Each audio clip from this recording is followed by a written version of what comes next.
All right, what's going on, everybody? Welcome back to another episode of WitchDoctor Christianity. Today, we're going to look at one of the chapters talking about the metaphysical hierarchy of humans. I don't know if you like that title or not for that chapter, but that's what we're looking at today.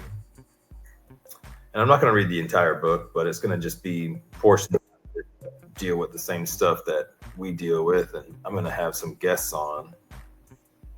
Yo, what's going on? Not much, man. Just working. What's up with you? How do I sound to you? You sound good. Good. Okay, cool. Yeah, I have my TV hooked up to the computer, so I'm making sure it's not too loud from it, but can still like hear and whatnot. Yeah. But all right. So what you up to today? Just working, man. Some of the stuff I sent you, just stuff I've been looking up. Yeah. Diving deeper into the archaeology stuff. It's pretty good, man. There's a lot. There's a lot, but it's all there. I mean, even the megalithic structures, the false door thing is pretty badass. If you haven't looked into that, look into it. What's it? They call it the false door. So, like, all these tombs and funeral tombs and stuff, like in Greece, Turkey, Mediterranean areas, even in Jordan, at Petra, in Turkey, in Mesoamerica, the Olmecs and the other Mayas. Basically, they look like doorways, right? So, but there's no door. It doesn't go anywhere. It just looks like a door. Right. And so, like, a bunch of scholars are like, well, what is it? What is this exactly? But the context is like you find a lot of them in tombs, like for funeral stuff. So, I mean, it's pretty easy to put two and two together, and a lot of scholars do this. They think it's a doorway to whatever's next, right? Right. After death. But they have some that are not in the funerary context. And in those cases, people equate those to being altars, that they were doing things there, whether it was blood sacrifice or whether it was, psychedelic stuff, burning incense. And then you look into the braziers, what they call the braziers. Sounds like braziers, right? But it's the incense burner, right? And you find a lot of those in the buried archaeological record as well, all over the world. Dude, there was a badass one I was looking at from the the Qing dynasty in China. The freaking incense burner was made out of rose quartz, dude. It looks badass. But it was like when we were talking the other day, that's what it is. They're spending all their resources. And this is why I'm sitting there going, how do you people think this was driven by a freaking Harry Potter story? Like it wasn't. They were making megalithic structures, tombs, burial tombs, and all this other, braziers and cauldrons where they had, like, if you look at the cauldron, the scholars go, oh, it was just a wine cauldron and she had it buried with her, like the Celtic god. There's even, like, this goes against Amun even. It's not that I want to debate him, and I'm not going to, rope you guys in a debate or anything like that. We find it in the archaeology. What do we find?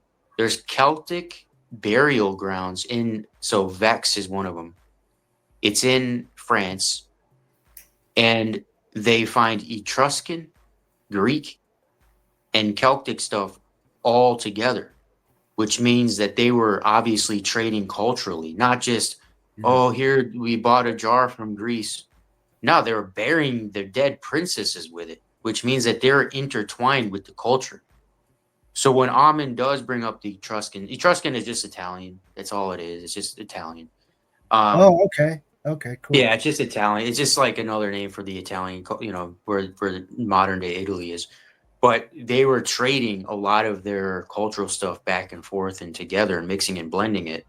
And that's what I was telling Chase, is that it's not really Greek. Like, why Greek got so good and what they're really good at was accumulating other cultures and assimilating other cultures into their own.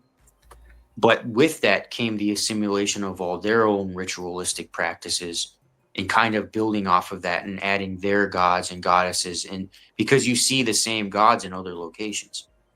The Romans did that too, right? Yeah. The Romans changed everything to the Roman stuff. Yeah, they took the Greek stuff and like made their own versions of like Dionysus.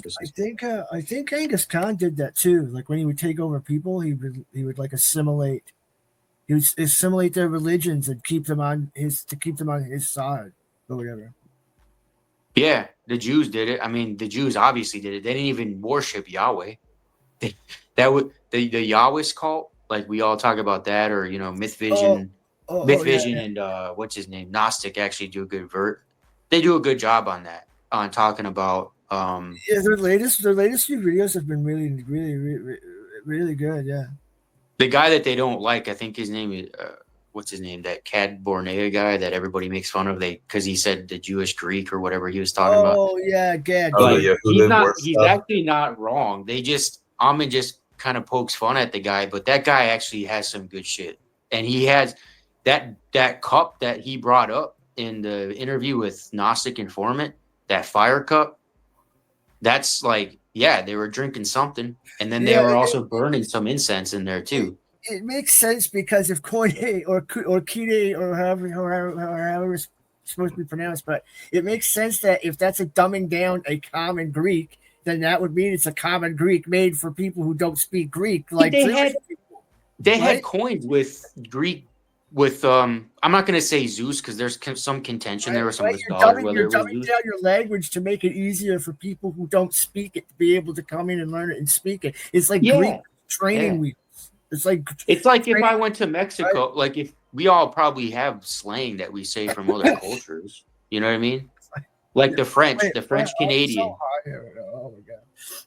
The French Canadians, right? Like they say you probably know this, Marcel, up there. They all say like tabernacle and calice, and it's all their own slang. Yeah. If you say it to a French guy from France, and I did that one time, I'm like, do you know these slang words? He's like, no, we don't have those. Oh yeah, Quebec French is not French. yeah. No, it's not. Well, it's not Paris French anyway. But yeah, we say tabernacle all the time. Yeah. It's like a weird assimilation of English and French. Yeah. And that's what he's saying is like the Greek Jewish blend. And that's true. I mean, you see it in their coins, you see it in other things around the area. Traditionally, I'm sure that they were, obviously that's what I think the Bible is they just picked a bunch off. But that's not to blame them because guess what? The Greeks did it too. The Greeks were picking stuff off from the Egyptians. Why? Look at Alexandria. It was a huge city, cultural center in Egypt. You don't think they nitpicked off each other? Of course they did. Of course. It's insane to think that any civilization that's not isolated doesn't pick from each other.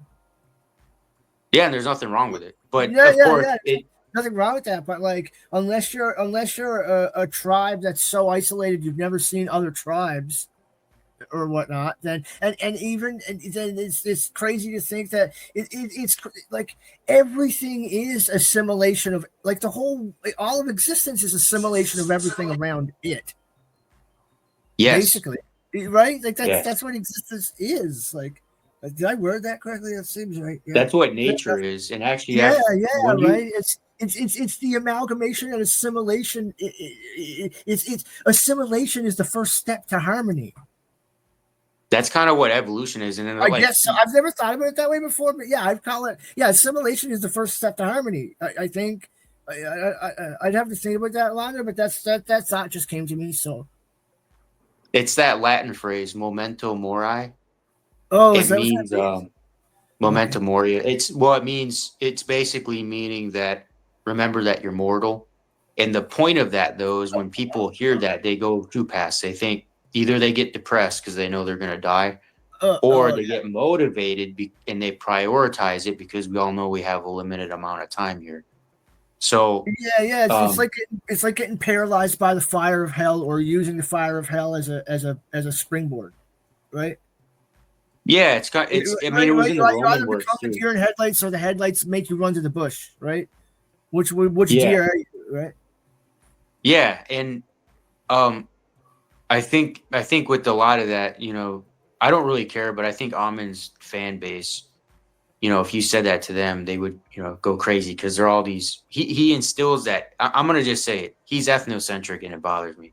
He's Greek first. He thinks Greek were the only people doing this, and I'm like, bro, what? we find a lot of cultures doing it way before the Greeks were, and even their own alphabet, like the Greek alphabet. And Neil was right on this. He brought it up actually in one of those interviews when him and Amin were friends, and they were doing those interviews together when they were friends. Yeah. He did an interview with him where he brought this Phoenician, what is believed to be Phoenician, but it starts to look like it's turning into Greek. It carved in wood. Yeah. And Amin agreed with him that the Greek language could have sprung out of that. Obviously, we don't know, but it's one thing that's there. Out of thin air. Right.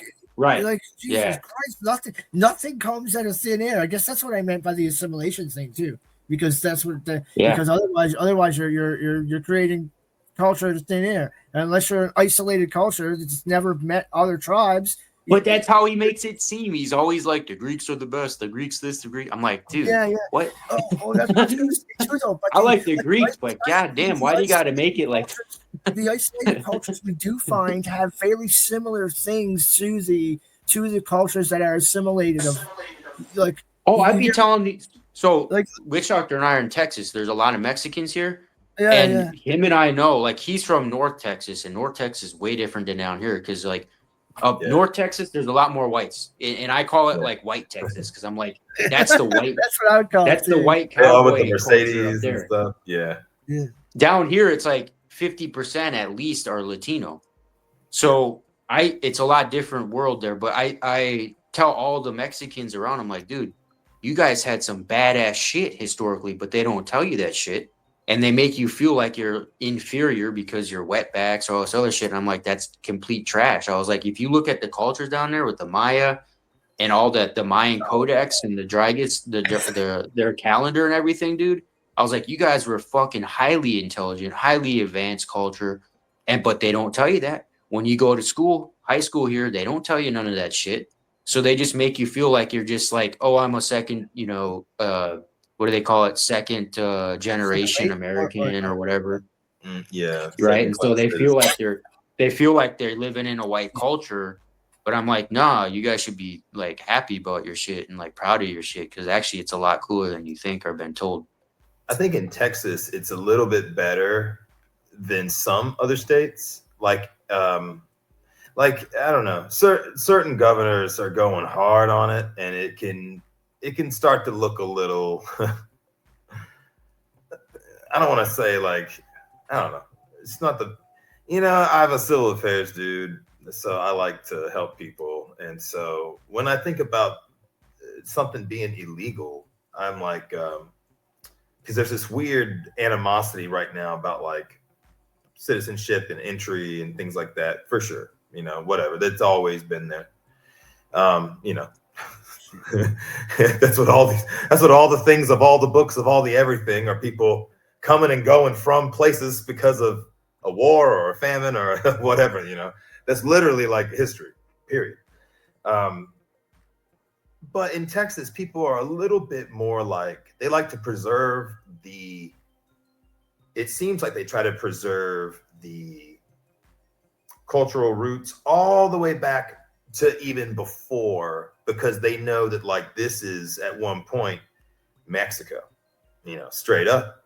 At one point Mexico was huge, you know what I mean? And we were right in there. And so the terrain, the people, and everybody that would have been there at the time, now we're calling them Native Americans because we drew lines somewhere. But that was its own little, had its own little road of back and forth with sugar, spices, and everything nices, Yeah. And that's why those cities there are become so built up. And so I know that it was a lot of us coming too, but there was still, there were still the civilizations, and they disappeared. They wiped them out. Well, there's like, the archaeological record is so interesting. So like, did you know about, I got to look up the name of the place, but there's a place where they found funerary, like mummified people, and they started doing DNA sequencing on them, right? And the first time they did it, they're like, oh, we can't match these to anything. And so people were like, oh, they're fucking aliens. And then they did it again because they had the elongated skulls, right? In like South America. Yeah. It's like not the Star Child skull, but the No, none of that. No, I know what you're talking about though. Yeah. But they did the testing again, and they came to the conclusion that these people had, what did they say? Middle Eastern and European blood or DNA sequences. So people are like, well, if that's the case, then that means they were traveling from over there a long, long time ago, right? Way earlier than people thought that was the case. Now, obviously, there's a lot of contention. Scholars are like, yeah, you can't really test the DNA sequencing and stuff like that because it was way old. It's way older at a different time period. You know, we don't know if this is correct or not. So there's that contention, but the archaeological record is insane like that, man. You'll like what we're finding. It's almost like the James Webb Space Telescope. Like we have all these theories. And it's pushing them now. Yeah, we have all these theories, and it's just like work a lot too. But that's not what we're finding, right? In the observations and actually what we're finding, like Einstein's equations and all that stuff, like that's not what we're observing. It doesn't work. The math doesn't work. His equations don't work. Newton's equations only work locally in space here around our solar system. They don't really work everywhere else. As soon as you get out of the solar system, I think they stop working. Right. And your background, maybe they come back in different solar systems, though. Right. Maybe Newton's laws work within a solar system, but then on a galactic scale, they stop working or something. And that's called the time wave theory too, and that makes a lot of sense because it's basically saying the universe isn't uniform. Because that was one of that was one of Isaac Newton's, or not Newton, Einstein's thing where he said that the universe is uniform. And if you just think about that, you'd be like, what? The entire universe is the same everywhere? Yeah, that's bullshit. But in the archaeological record, we find a lot of fascinating stuff, and that was just one of them. But we're finding a lot of these megalithic structures that they talk about. They talk about all the time on ancient aliens. I was reading a good paper today. It came out last year, 2024. Göbekli Tepe, right? We're talking almost late Pleistocene, so almost the same as La Lindosa, the one in South America, where we found the animalistic, shamanistic cave paintings with the humanoid lizards and stuff like that, right? Over there in Göbekli Tepe, you'll find Graham Hancock and these freaking idiots. You're going to laugh once you guys listen to this, and you're going to go, I can't believe so many people believe this bullshit. But Graham Hancock went on Joe Rogan's podcast, and his theory on what those bags are. So you see those bags and what they call the Genis. All throughout the world, they got these little bags because they're holding the little whatever they say. They think it's a date over there in the Middle East and other places. That bag is a shamanistic bag that's found everywhere, and it actually represents a shamanistic class. If you look up the actual scholarly work, that's what you come to. And those bags were symbols of the culture of the shamans that started it. And specifically in Göbekli Tepe, they have 3 bags next to a constellation figure.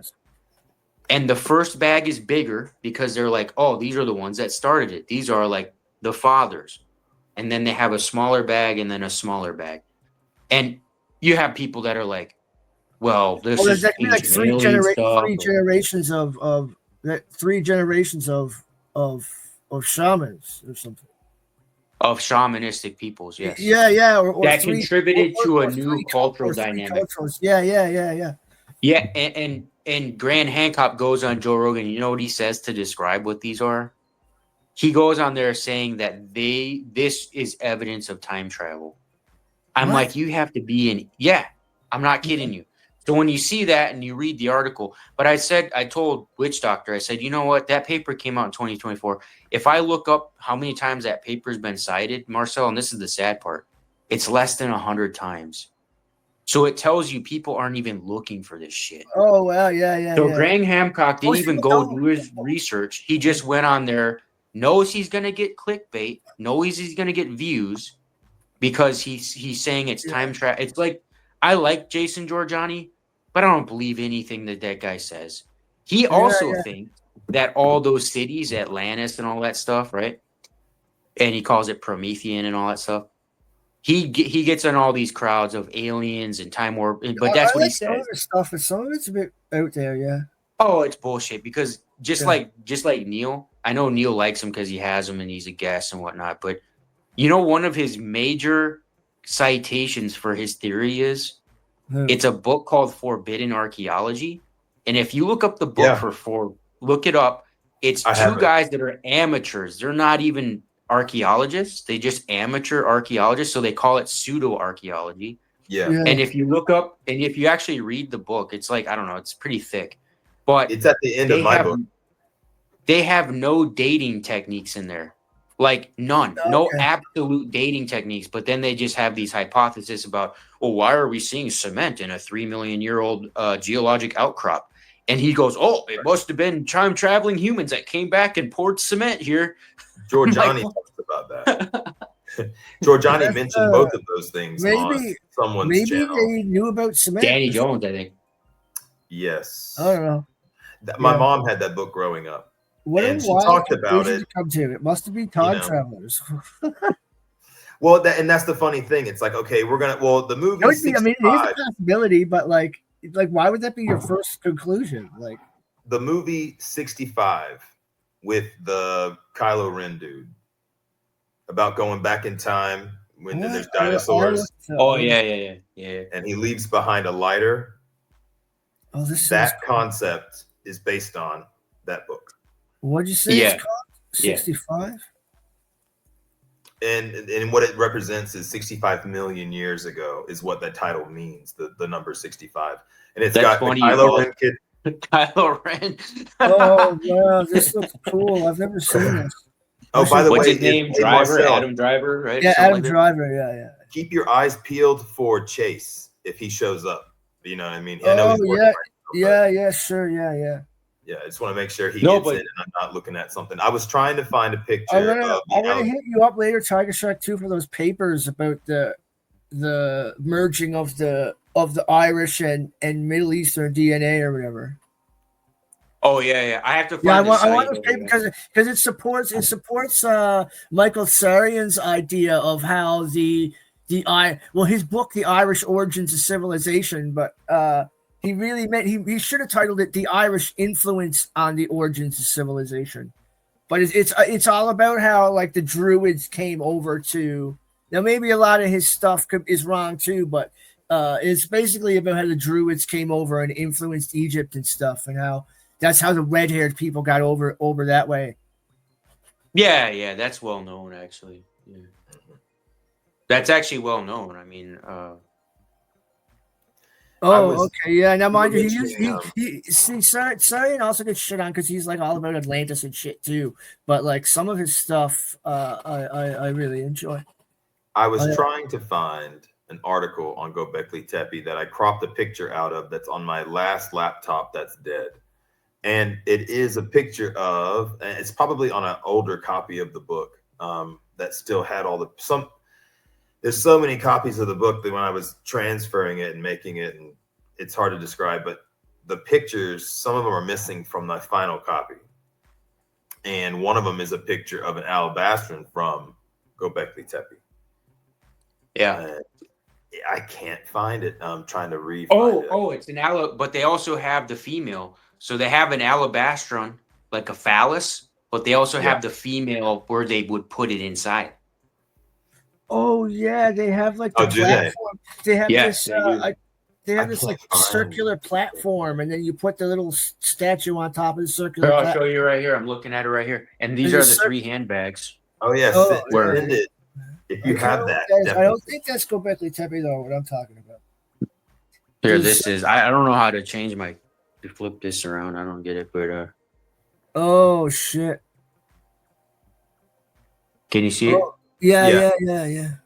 So these are the 3 handbags, and they're talking about the different classes of shamans that were involved with it, and they even have like the cultural names of them that got involved with all this stuff, the astrology and everything. But this hole, they're calling it's the phallic representation utilized male or female shamans during a fertility ritual phase, the shaman's phallus. So all that blood cult stuff that shaman is in the Bible even. Yeah. And Amon always brings it up. So they're killing bulls, and it washes away the sins and all this shit. Goats, rams, bulls. They do that. They do that because they say the blood is the life, right? So they're saying that. But these other cultures that were also doing this blood sacrifice stuff to the gods, it was also very fertility type of stuff. So that's Yes. really what it all is, and it's not unique to the Jews. So when Ammon makes Yeah, fun of them for being a blood there's a cult, like guy. There's a guy who almost does all of them are blood about cults, to be honest. the Aztecs. There's a guy who's on He was on Rogan and Danny Jones, and he talks about.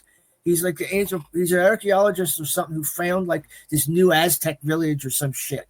But anyway, he was talking about their rituals, their blood rituals, and how they're fertility based too. But also like they'll burn the blood of like the sacred bloodline to get messages from the ancestors that like comes from like the smoke in the blood or something. Okay, like, so I was looking into that, Marcel, and I'm still looking into it, and I yeah, don't know if there's tests that have been done on that. But I was reading and I was trying to think like, why is the fat in the caul of the bullocks in the Bible so important? Because if you look up search the word caul, it's a fatty membrane that's found just above the liver in the Bible. yeah, It's like all over that, and I'm sitting there going, well, there's fish and there's giraffe that people use to get high on DMT. They make drinks out of it, right? We know that. I have the fish in the book.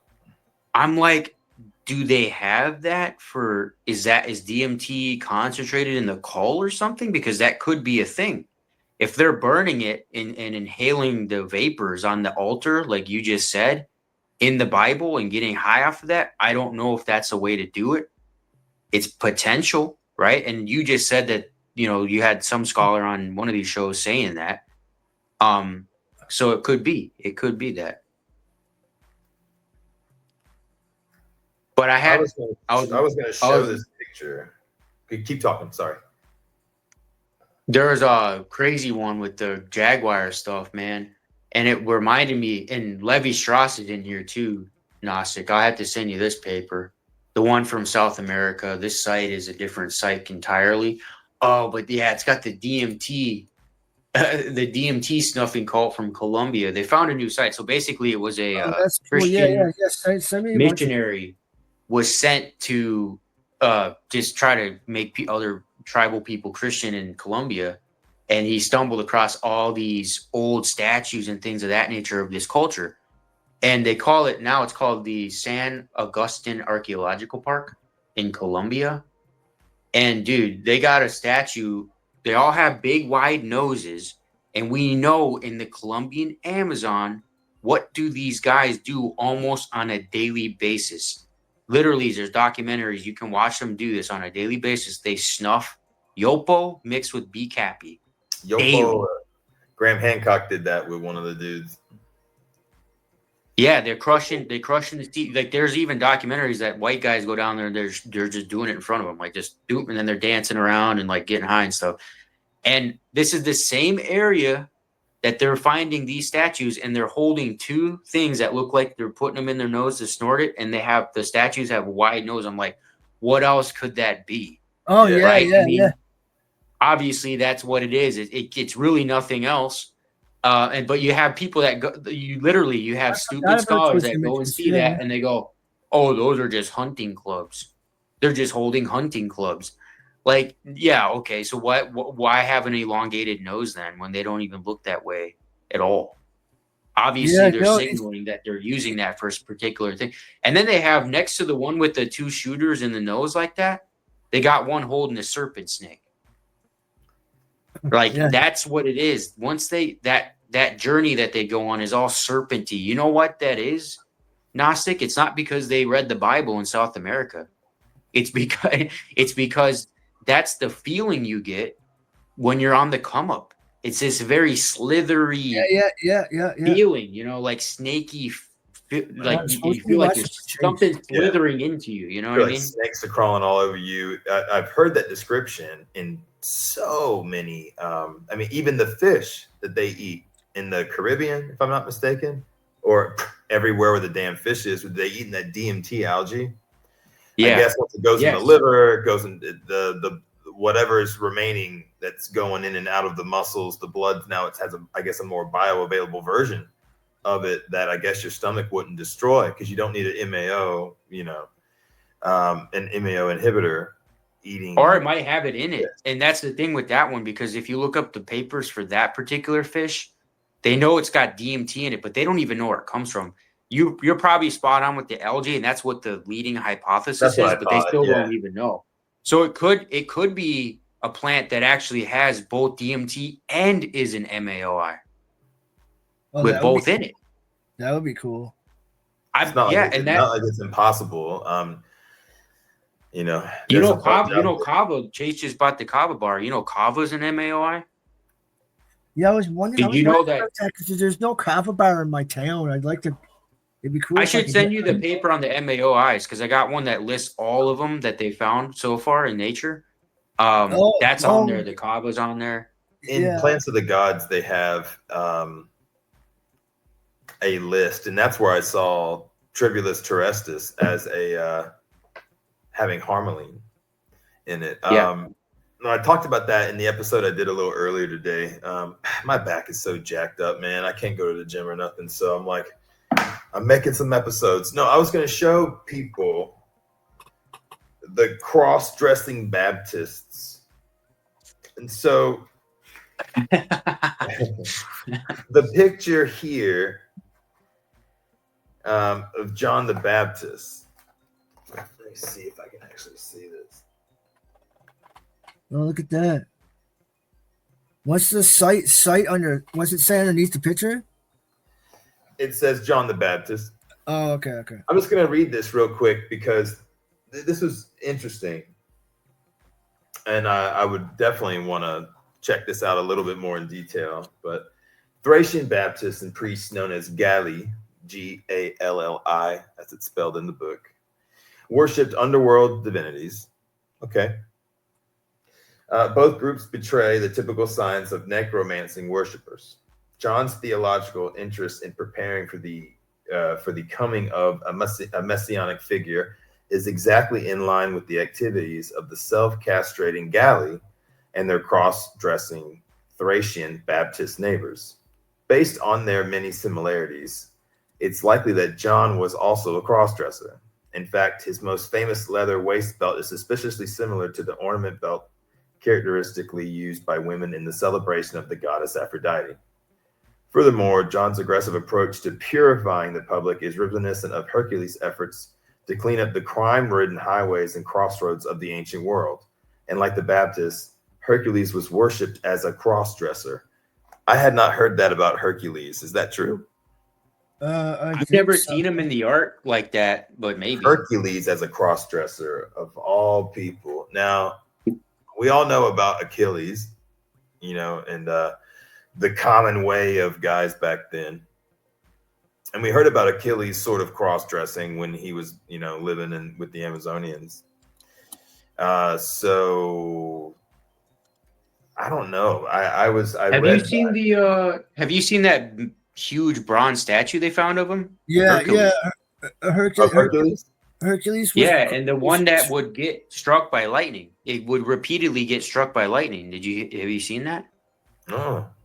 It was defiled, but back of his head is not on it, and they would have it outside, and lightning would strike it, and they said it's been striking it forever for a very long time. But that's the biggest Hercules, and again, he's not looking like a hermaphrodite or anything like that.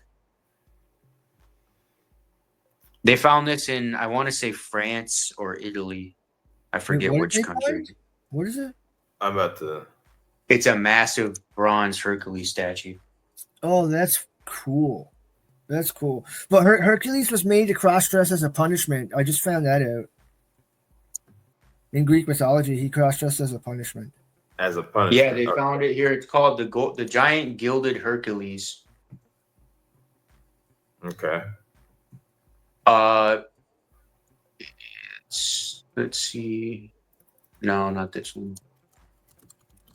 Where is this guy from? Oh, it's at the Vatican. Is it at the Vatican? That would be weird. It was, oh, yeah, it's in Rome. It was in Rome. 13-foot statue unearthed in Rome in 1864. Oh wow! Look at that.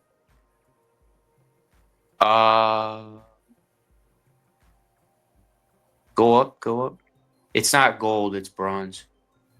Yeah, it looks Right here? bronze. This red one? Yeah, it's that. It's the one right next to that one. I don't know if that's the same. It might be. Yeah. Yeah, that one. Yeah, he's got it's. I think it might be that one. He's got I a think it's that club. one. He stood up with a club. That might not be it. Let me get Oh, you. like yeah. Anyways, it's 13 foot tall. Man, I gotta send you this like that's the shit we should all be subscribed to. Not, I don't know. I watch these videos, but there's a good YouTube channel that does quick videos on all the cool archaeological finds. Oh, cool. And What that is was it? one of them. Yeah, that is after lightning strike. There you go. It's called I'll tell you. The YouTube channel. Yeah, I'll follow it. It's called there's quite a bit of them that I'm sub to actually, but I'll tell you the one I like for quick stuff. You see, this is this bullshit. These guys, aliens, it's all aliens. No, that's It's a all badass aliens. statue though.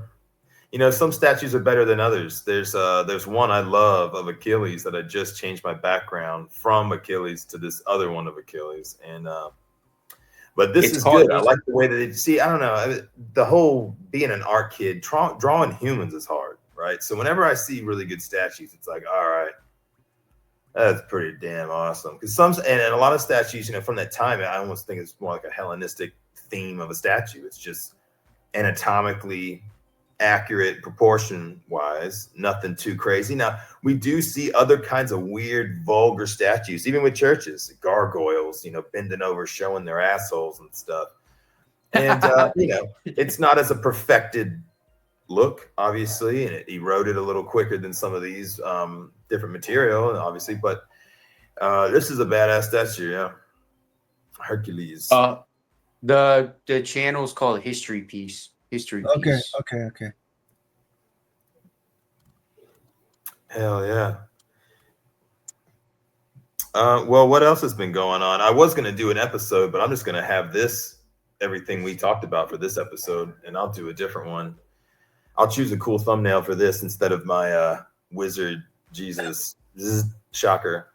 But, you know, we won't stay on too long. That way, the episode's nice and short and sweet, and people can kind of like listen to it riding home or whatever the hell that our friends do when they watch these.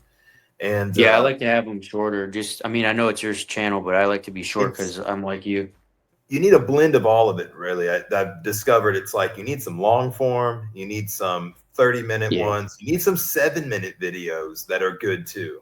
Those are shorter ones people will watch like on a break and stuff. I don't know. Algorithms are something I've never mastered, but you need a little bit of all of it because people will become like, oh, I liked it when they were an hour or more because I listened to it when I'm doing XYZ or whatever. And so I'm like, oh, I think you just need like a little bit of all of it. But yeah, we'll cut it here. You need a little bit of all of it, yeah, because otherwise you're just putting your eggs in one basket, right? Yeah, man, for sure. Are those people take 3 hours to tell you one thing? I'm like, hurry the fuck up. You know what I mean? Yeah. Well, you know, and there's so much to talk about that at the end of the day, it's all about just the people that are going to talk about the stuff you like and the vibes you feel from the show and stuff. I think that's about as original as we can get because, as I said in the episode earlier, there is so much repetition. We're going to talk about Enoch again. Like we didn't even get into it. It's like, but there's so many, things on Enoch, and another one just came out on another channel 2 days ago.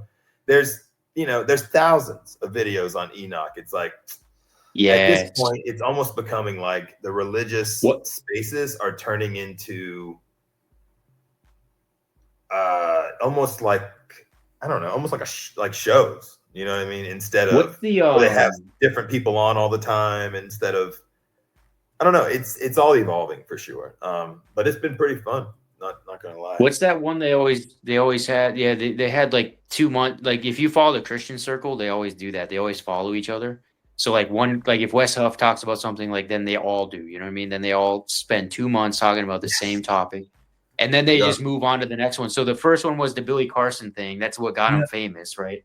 And then they were like, oh, let's forget about Billy and talk about the Emerald Tablet now. And they talked about that for a couple months. And then they went on to Almond for a couple months. And now who knows what they're doing? I don't follow those people. I think, honestly, after Almond, I was like, what the hell are they going to cover now?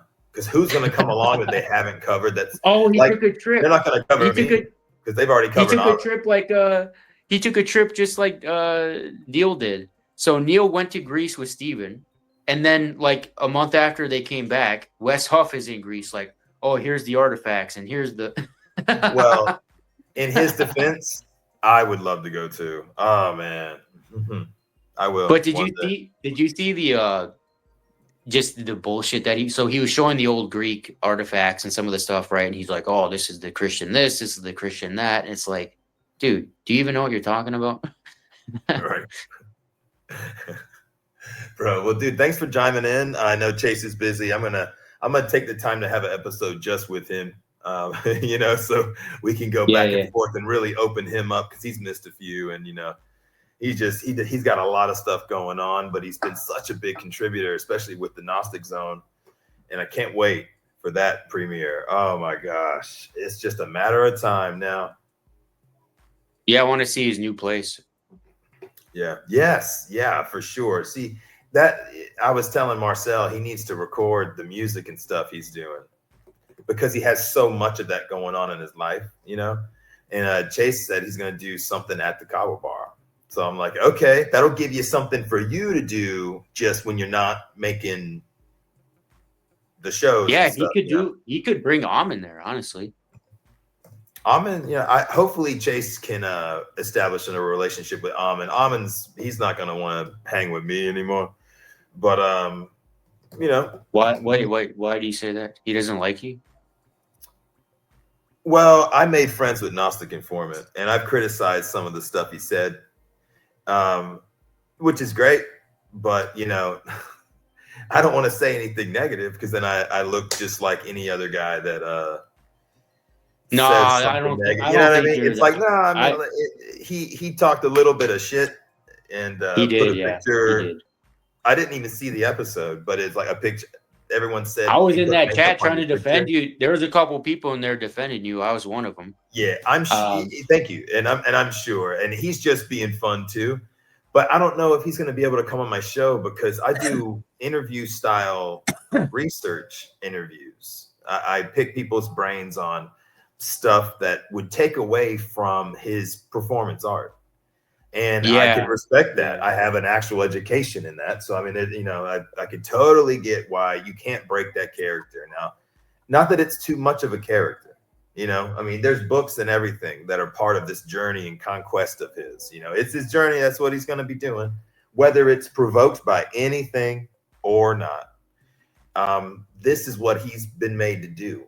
And what I'm doing is what I've been made to do. I don't know why I've been so obsessed with all of this since I was a child, but being here now with y'all doing this, it just makes sense. And any friend of mine from the past that knew me like in high school, if they found out about this channel, they'd be like, oh, totally. Because he was so obsessed with that shit back then. The Greek stuff, the everything. We're talking to me and my brother talking about Greek gods and shit at parties.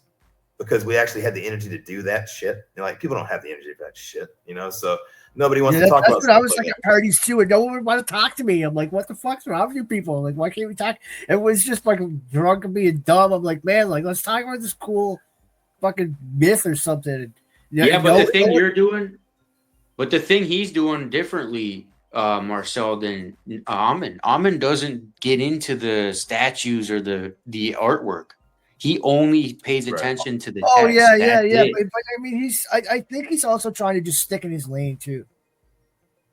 Well, he's trying to have a show, like he said, because otherwise, why would he have all of the AI imagery, the Chewy stuff? So yeah, he's making it his own thing, obviously, with all of that. But I'm saying, like somebody from the outside that's watching the two of them, I know for a fact. Even though WitchDoctor isn't some PhD linguist, WitchDoctor brings more Now, WitchDoctor is not reading Galen that nobody else has read, but I've already mentioned why there's a problem with that. Because Galen, if you look up his lineage of his schooling and his teachers, they all focus on the four humors, the liquids in the body, right? Yeah. Galen does, or no, not Galen, Dioscordes, which is later, he's the Roman physician. I got it. He does mention Pagamum harmulum. He does mention it. And it's in there, but they don't mention it from a psychedelic standpoint, right? They're only addressing it for like common day colds, stomach ailments, things of that nature, and the four bios. It's part of the text. Yeah, it's just part of the medical text. Yeah. So if Amen thinks that they're going to have this psychedelic entheogens in there, like we discuss it, they're not, because I already searched for it. Amen could say, well, nobody else has read this Galen stuff before because I'm the only one with the books. He could say that, but you know what? Okay, if Galen says that, show it, but two, that means he had a season where he ventured off from talking about the four humors randomly for whatever reason and started talking about entheogens. I don't think that's the case. And so all of the things he talked about was just the medical stuff like Dioscordes did. What WitchDoctor does is he's bringing not only one, you're not cut off. One, you're not looking at just the Greek stuff.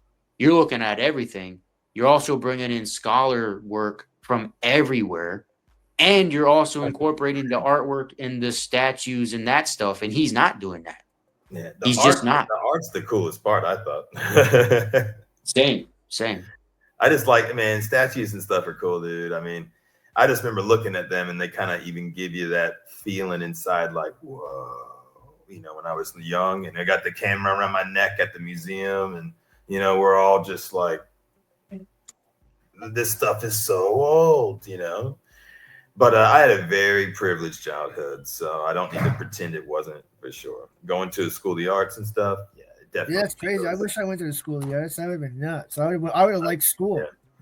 Well, a lot of the public school kids, they weren't a big fan. But there's no School of the Arts where I am. Like there's like nothing here. There's like Dave Chappelle went to Duke Ellington School of the Arts in D.C. Oh, that's cool. Duke Ellington. Yeah, and it made sense because he's performing arts, But anyway, Let's cut it there, guys. I'll talk to y'all soon, but I'll go ahead and hit end recording, and I'll see y'all next time. Peace. Later.